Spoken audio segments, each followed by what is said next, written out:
வணக்க சகோ. சபரிமலையில் போய் ஐயப்பன் சந்நிதியில் முக்தி அடைந்த ஒரு மாமனிதர் தான் இவர். பேர் ராமானுஜம் குருசாமி.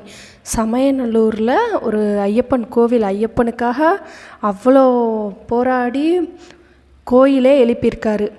இவர் தன்னோட 30வது வருஷத்தில் சபரிமலையில் போய் இயற்கை மரணம் தான் அடைஞ்சிருக்காரு. நான் கூட கேட்டேன், இல்லை கூட்ட நெரிசல்லையா? அப்படிலாம் கிடையாது. அவர் சந்நிதிக்கு போய் இயற்கையாக மரணம் அடைஞ்சிருக்காராம். அப்படியே ஐயப்பன் அவரை ஏற்றுக்கிட்டாரு, எடுத்துக்கிட்டாரு. இவர் 2022 ஜனவரி 9 இதே நாள் தான் இறந்துருக்காரு.